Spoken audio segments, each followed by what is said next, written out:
So welcome to this panel, which is dealing with the transformation from the Internet of Things to the Internet of Energy. I think we're all familiar with the Internet of Things and how that has served as a vehicle to transform the way we do business and made for a much more efficient set of economic interactions and business models. The advent of distributed sensors, the development of the internet infrastructure, communications protocols, technologies, have all led to move the Internet of Things into the Internet of Energy. I think we've seen evidence that the Internet of Energy can in fact make energy systems, renewable energy systems in particular, much more efficient. All the way from managing sources, understanding what resources for various renewable energies are available when, managing those resources as they integrate with utilities, to managing consumer use of electricity, in the home sensing, using information about how consumers are using electricity to provide more comfort to users at less energy use. So lots of ways we see the Internet of Energy already impinging in business models and in our lives. But I think there are a lot of interesting questions around whether or not, given the infrastructure that's there, the sensor capabilities, has the Internet of Energy delivered what it might? What could it do that it's not doing already? I think there are lots of opportunities, certainly that we can all see. And so we've put together a panel of experts in various aspects of the Internet of Energy who can, I think, give us some very interesting perspectives on different enablers for having the Internet of Energy make a difference, giving us some insights on what those key enablers are. What are the roadblocks? What are we missing? What are some of the new business models that might come to be? And so I'm really excited to hear from our distinguished panelists and then to have a conversation about where we might go. So let me very briefly introduce the panelists and then invite each of them to make a couple of brief opening remarks. So if I go left from my immediate left on down to the end. First panelist is Deb Frody, who's the Global Executive Director for GE Ecomagination. She leads GE's business strategy and commitment to accelerate technology development that increases consumer productivity and acts as a driver for clean energy solutions. So, a lot to offer in this area. Next, going down the row is Michel Crochon, who's Executive Vice President for Strategy and Innovation at Schneider Electric. He's worked very broadly within the power sector, beginning in the uninterrupted power supply area. He's done operational management roles in manufacturing and marketing, and served as strategy and IT director. So again, lots of expertise relevant to this area. Then Heinrich von Pierre, who is former CEO of Siemens Corporation. As such, he's had a very broad view of the energy industry. He's also served as an advisor to the German governments under Schroeder and Merkel. So he offers a very interesting perspective on the government technology side. And then, last but not least, on the end, pleased to have Gordon Feller, who's the Director of Urban Innovation at Cisco. Gordon, as a Director of Urban Innovation, he works with the Internet of Things focused on initiatives with key Cisco customers and partners. So with those brief introductions, I'm going to ask the panelists, beginning with Debbie, to say a few opening words, and then we'll begin a conversation. Great, Debbie? Thank you. So I'm delighted here to be with all of you. I do lead, I thought what I would just share quickly is an overview of Eco-Imagination and also what GE is doing relative to the industrial internet and where we are currently. So first and foremost, Eco-Imagination is about, it's a commitment and a strategy to developing cleaner technology solutions that help our customers maximize resource efficiency, economics, and environmental performance. We are celebrating our 10th anniversary this year. We launched the program back in 2005. Eco-Imagination today has generated over $180 billion of revenue, proof point that our customers value intelligent, efficient solutions to help their business. We've also invested over $15 billion in just R&D and innovation for Eco-Imagination technologies. From an industrial internet perspective, GE 4 years ago made a $1 billion commitment to the industrial internet. Our vision was to have all of our industrial assets connected into the internet through sensors and software and communication network that would allow us to create big data and analytics that we could drive bigger outcomes for our customers. Outcomes like no unplanned downtime, preventative maintenance, improved productivity, and today that vision is now in the now, and we have executed. We have a software center in San Ramon, California, 1,200 data scientists and computer engineers working on the industrial internet. GE has now a software platform called Predix, and we have over 40 industrial applications on that platform today. And it will continue to grow. So we are just getting started and very excited about the opportunity to drive even bigger outcomes for our customers. Thank you very much. Michel.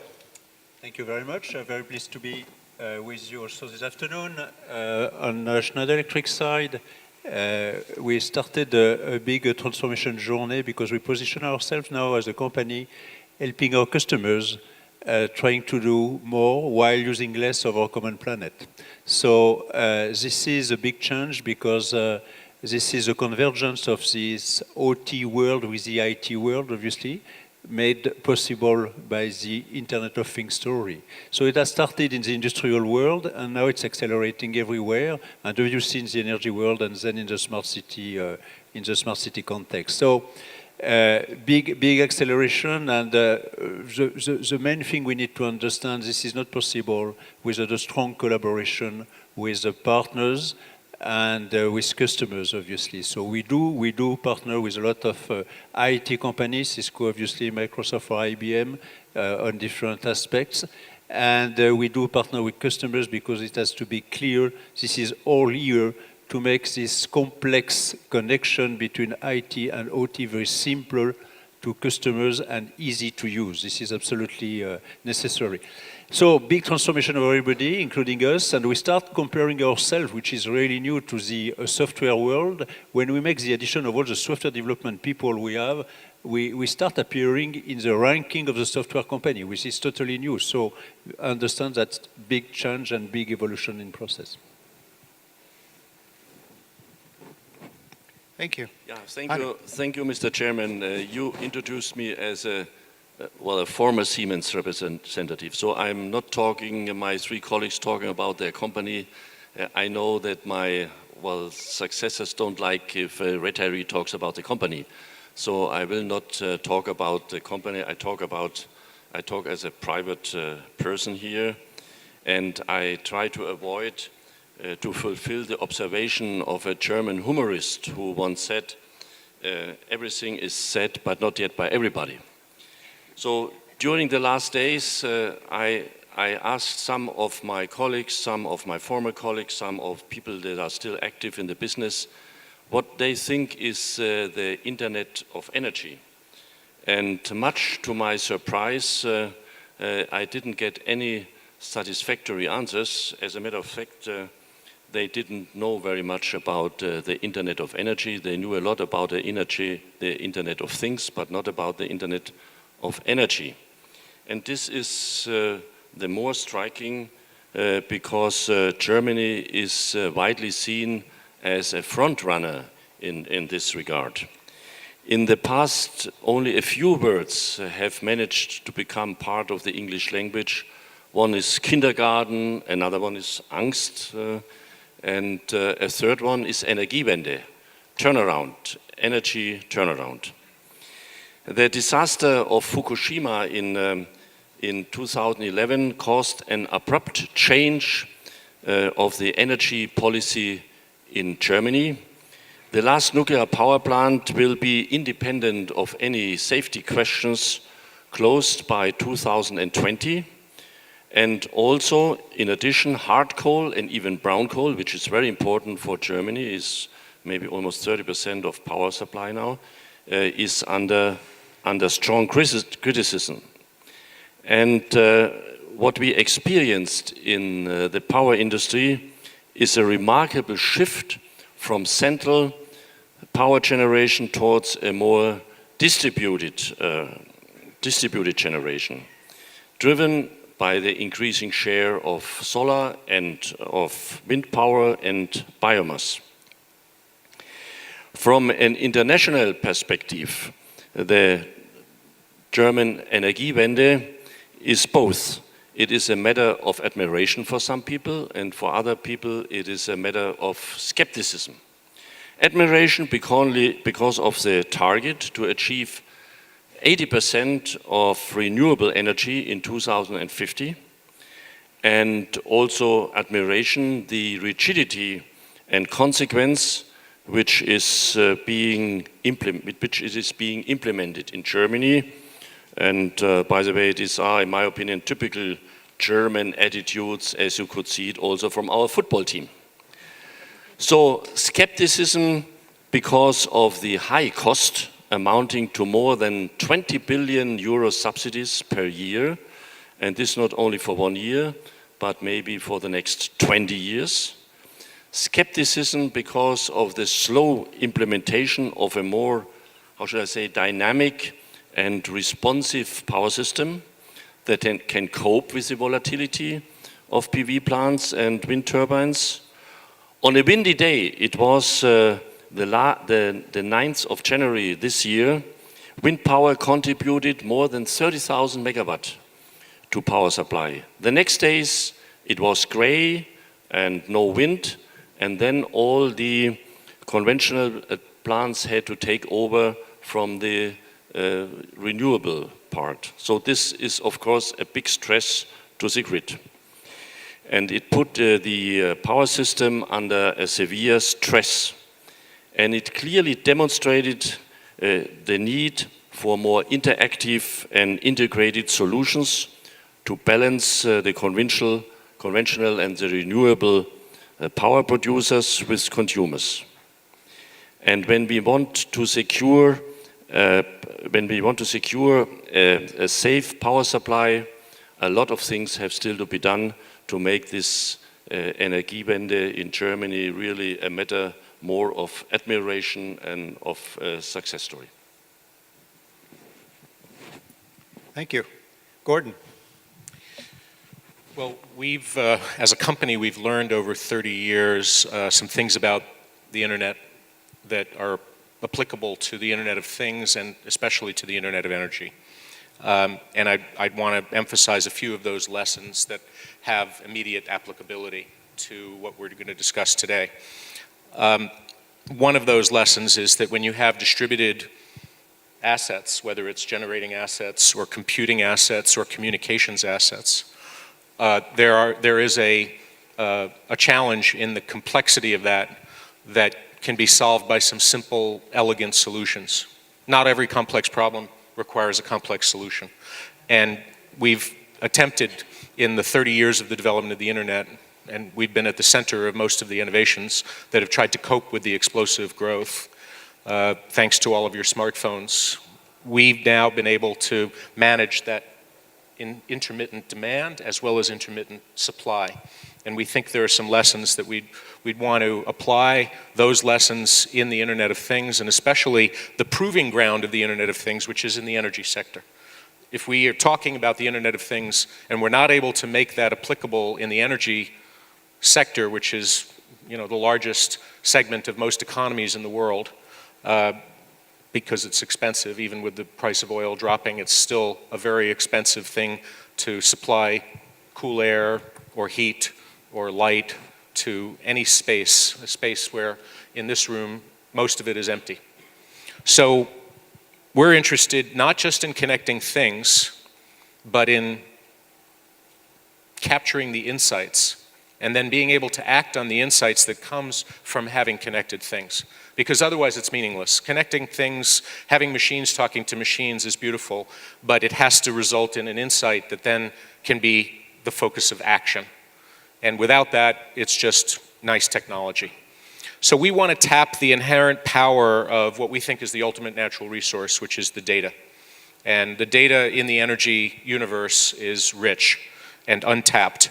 It will enable us, when we do it right, to utilize our energy assets better than we do, balancing loads in networks and grids and energy systems better, transacting multiple directions, not just producer of energy and consumer of energy, but many different directions of transaction that haven't been possible before. And those systems, those energy systems, can become more adaptive. They can deal with intermittent power and a lot of other challenges. So we think the business model in the energy industry is going to change dramatically, and it is already. And distributed generation is really one of the next big disruptors to the energy model that large utilities have traditionally built their business on. And so maybe that would be an interesting area for discussion. Back to you, Bob. Good. Thank you very much, all of you, for interesting perspectives. So let's go back. You said disruptive models here, and talked about distributed generation. What are some of the barriers for getting this Internet of Energy to help us out, right? So where do we see it? Do you want to start with that, Gordon? Well, we can talk about, politics and government and the barriers of the regulator not understanding the technology, which is a frustration for us and a lot of our customers, but I'll leave that to somebody who's having to cope with government officials on a regular basis. We can talk about the business challenge of helping to manage energy flows in and out of enterprises and in and out of buildings, and that's certainly in Schneider's wheelhouse. But an area where Deb and I are focused, two companies that collaborate very closely over many years, is creating a common approach that companies who are building the Internet of Things and the industrial Internet are now working together to do some remarkable things to create global common open standards of the type that fueled the growth of the Internet. Because if we're not talking in the same language, we're not talking in the same protocol, even if we have different types of data coming from different types of pieces of the energy industry, if we don't have that common framework, then we'll be a Tower of Babel, and we won't be able to take advantage of the full value and potential. Maybe you want to say some things about what the Industrial Internet Consortium is all about, why it came about. Yes, so it started, I mentioned about the Predix platform that GE has developed. So we're creating industrial applications, building those, managing those on Predix today. Every GE industrial machine is now Predix ready. And so, the industrial internet, however, is much bigger than just GE's assets and our customers' assets. Today the industrial internet is over 10 billion assets. And so it made us realize, as we're contemplating opening up Predix, so any company could in fact develop their own industrial applications on our platform, that there needs to be more standards. We need to be coming together. This is still the early days. And so GE, Cisco, and 3 other companies were the founding companies to develop the Industrial Internet Consortium, really bringing together industry to talk about common standards, as Gordon mentioned, around open sourcing, around security, around architecture and communication. And so now, you have a room of over probably 50 people that are made up, or 50 companies made up of the consortium coming together. They're competitors as well, but to really move the industry forward with standards, consistency, so we do the right thing around the industrial internet and we can continue to grow, because the opportunity will be globally transformational to industry. And so we just want to make sure that we get this right. So Heinrich, you wanted to say something, and I'll come Make back to a Michelle. remark. I think it's very interesting to see how now companies work together, like GE and IBM and Cisco in this, what you described, in this consortium. And in the past, my observation is they were not competitors at all. They were supplementing each other, cooperating. But in my opinion, there is a dramatic change in the competitive landscape now. Because, of course, there are these traditional suppliers of the infrastructure, like GE, like Schneider, like Siemens, gas turbines, distribution system, power lines, and so on. And now on the other side, there come the others who want also eat the cake. And they come from the, you explained it very nicely, from the data side. Big data, how to handle these big data, and even more important in the future, how to analyze these big data. This huge amount of data, I have heard in a platform, in an offshore platform, on an oil platform, there are 50,000 sensors. Yeah? And if you, well, collect every minute some data, you see how huge these amount of data will be. And now the question comes, who will analyze it, and who will take then the necessary steps to make a new business model out of it? And what one can foresee is this is now a friendly cooperation in this consortium. But what I foresee is a big fight between these companies coming from the data side, like Cisco, like Google, like IBM, like SAP, and others, and the traditional suppliers like GE, Siemens, Schneider, Hitachi, and who name it. So, and I think there will be a much bigger cake that can be distributed in the future than it was in the past. But who will be finally the winner? This is a very open question. We'll see if the public is the winner in the end. Just Michelle? one, Yeah? just one word. I cannot agree more with the need of common standards to develop the solution, but I think we need to say one word here, this is simplicity. We need to fight for simplicity because we will be overwhelmed by data, and the question is, what do we do? And at the end, we need to realize that putting all this data together brings a lot of complexity, and our job is to make this very simple. As long as we'll not be able to bring a real customer value, we'll not be able to invent a new business model and to make a real business out of it. So simple, simplicity, easy to deal with, and etc. are the key words for me. So we talked about simplicity. Data analytics has come up. The problem of all this data on a oil platform or some other energy platform comes up. So how well is data analytics keeping up with the speed of deployment of sensors and interconnects and so on? What do you need from data analytics? Who's going to do it? Are there new partners to bring to the table there? How's that happening? Well, I'll start from the vantage point of Silicon Valley. What we need is the engineers who are trapped inside Google working on delivering advertisements in better ways to actually focus on the analytics problem. Because they're paying those engineers so well that we can't possibly recruit them to do the things that humanity needs, because delivering ads, to my mind, is not exactly a high priority. But anyway, that's just an opinion. So big data has to result in little insights that will make decisions possible. And in a smart city context, that means, big data empowers citizens to be smart citizens, to do the right thing when it comes to the micro decisions. When am I going to park? Where am I going to park? Or am I going to take public transit? Or am I going to telecommute because I don't even need to move myself to get my work done? So data in motion is very powerful. Data at rest really doesn't have much value. And the data in motion in this case has to be the meaningful, useful data, because none of us are in a position to consume and utilize the raw data that's coming off an oil platform. But there are thousands of people, safety engineers, process engineers, you name it, who want to have access to those 50,000 sensors, but only the meaningful information that's going to be streaming off that platform to somebody who's sitting onshore trying to help remotely manage. So that picture of big data that becomes little insights that are useful for action hopefully provides a framework for talking about what's useful for the energy industry, because there's big consumption of energy big data generated by energy users and consumers and distributors, but where is the little insight? No, we need to get it down to information you can operate on, right? Actionable information. So Heinrich? what we will Yeah? see, there are a lot of new business models which will come up, and maybe you mentioned the Silicon Valley, these very fast and quick people that in the startup companies, they have now new chances. Of course, we have already some more or less traditional business models, almost traditional.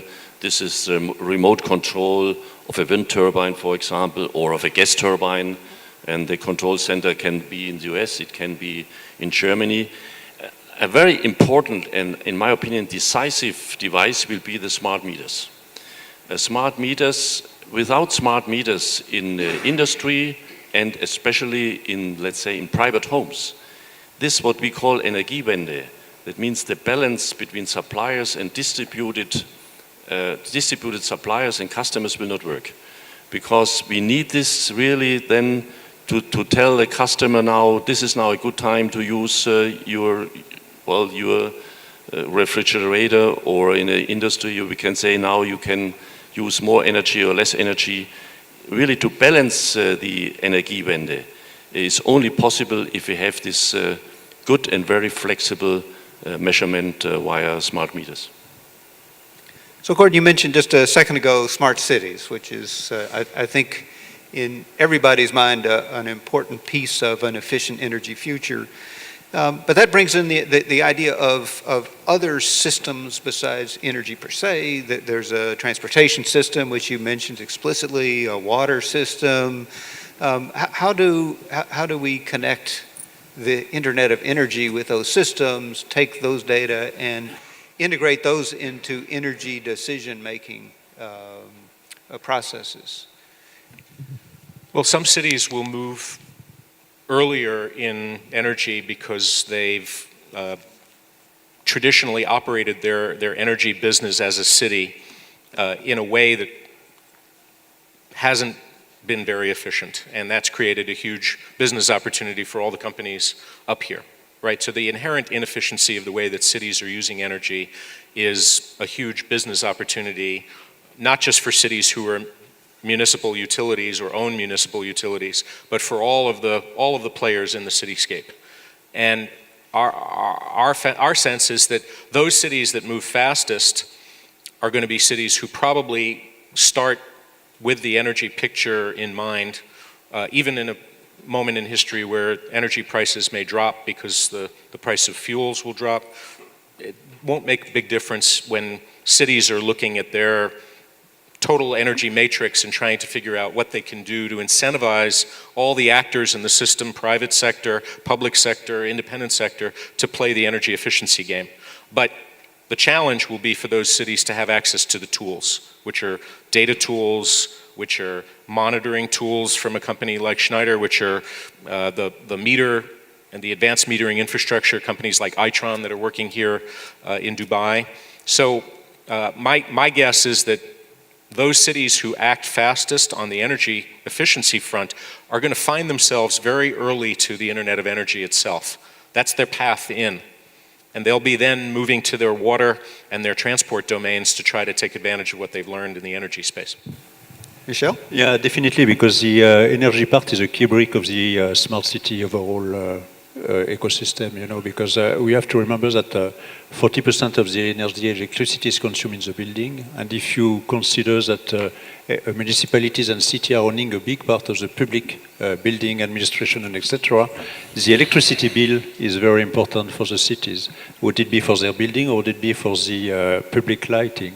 So I think the early adopter in the smart city of the electricity part will be the trendsetters for the more global smart city stories. This is what we see on our side, at least.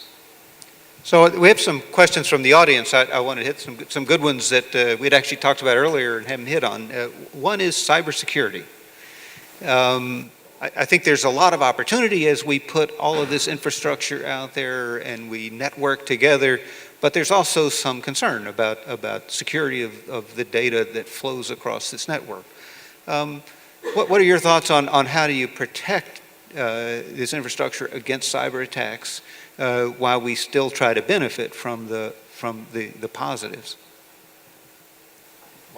Cybersecurity is a totally new concern, domain, where we need all together to learn and to progress together, seen by me. So it starts by the data ownership at the beginning, where I think we need to go beyond this simple concept, because the real issue is what we do with the data. I'm not totally interested by all the people knowing at what time I get up in the morning, at what time I take my breakfast, and etc. But if people are coming to me saying, if we allow to borrow this information for you, we are able to bring you some value, I'm ready to consider. So this is the first aspect. The second aspect is the cybersecurity, or the risk, the threat in the transmission.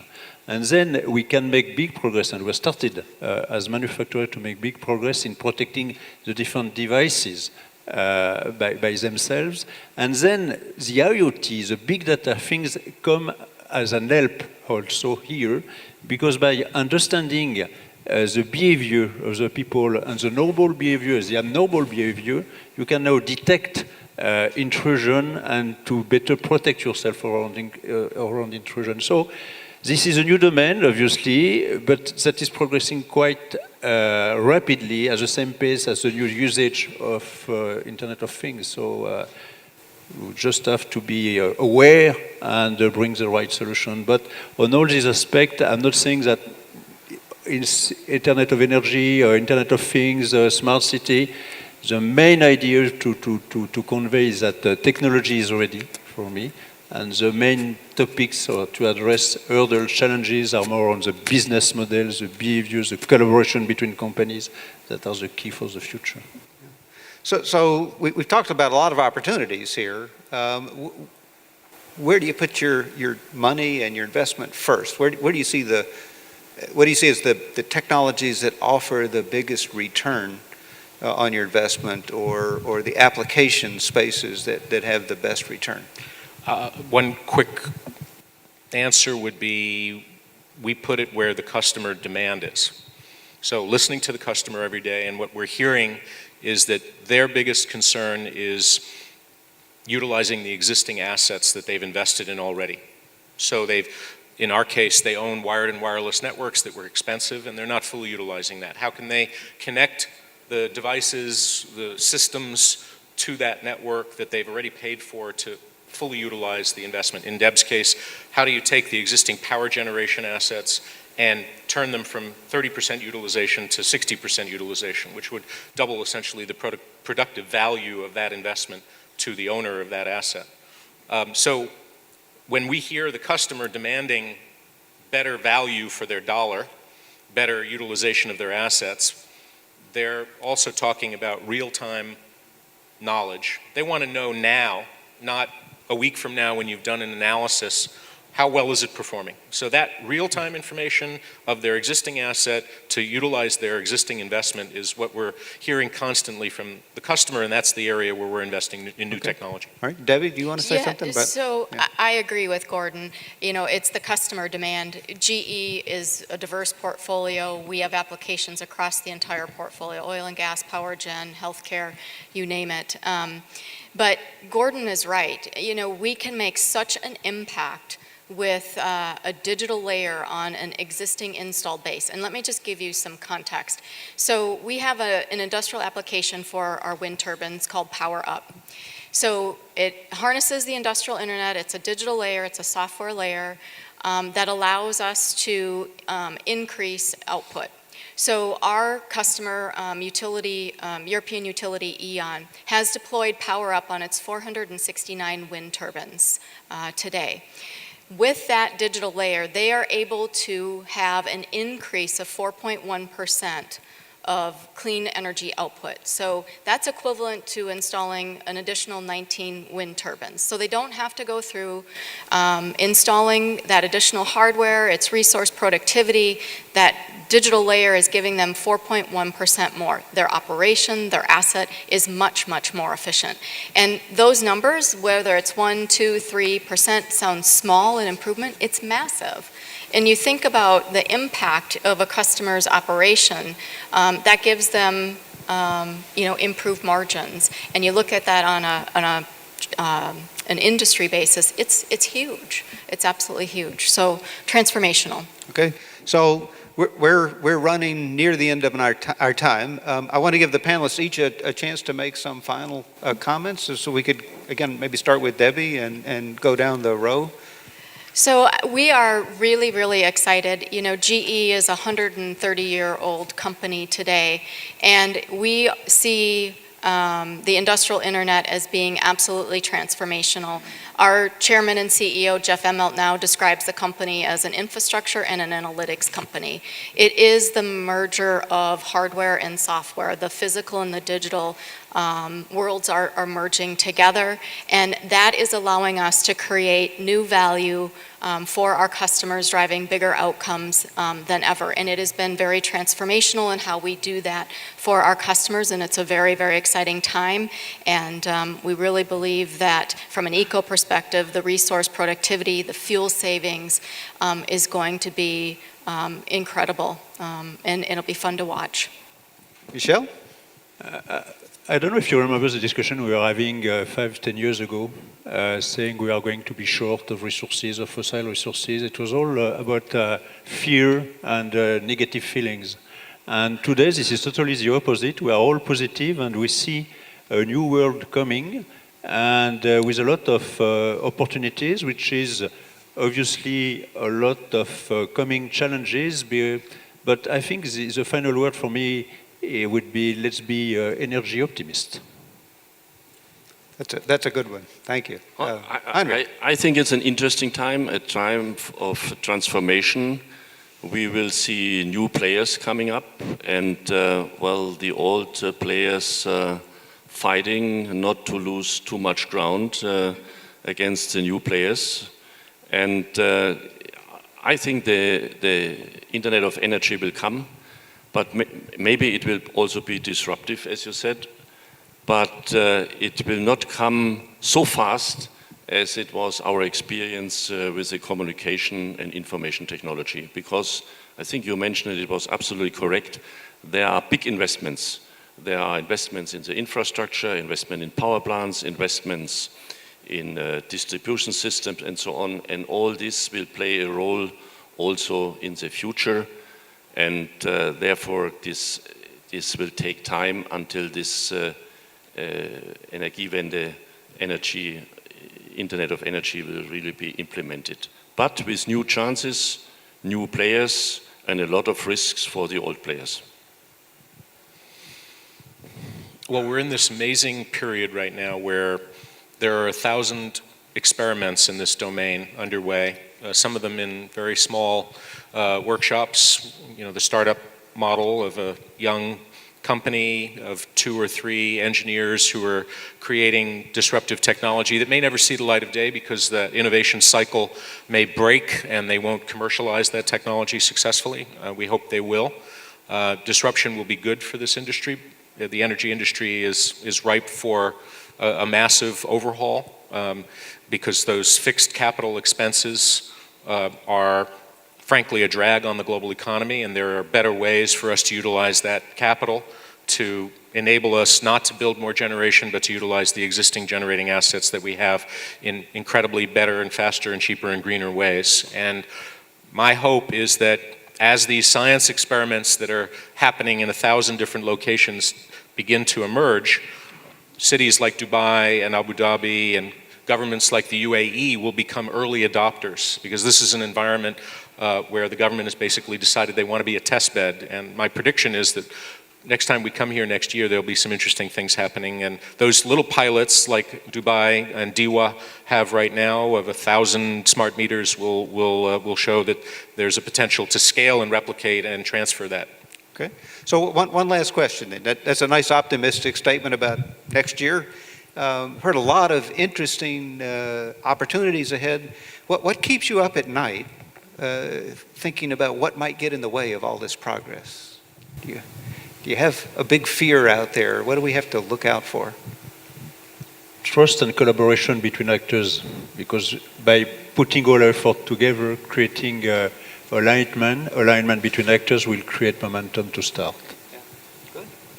And my biggest fear is that we'll miss a moment because we're not ahead of the transition, we're behind the transition, that we miss a moment of opportunity because we're distracted.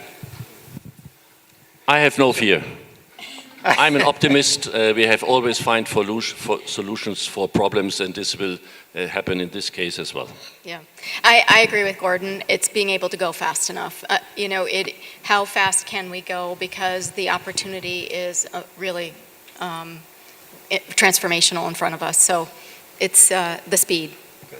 Well, I'd like to thank all the panelists. It was just a great discussion and conversation, a lot of insight, so thank you very much.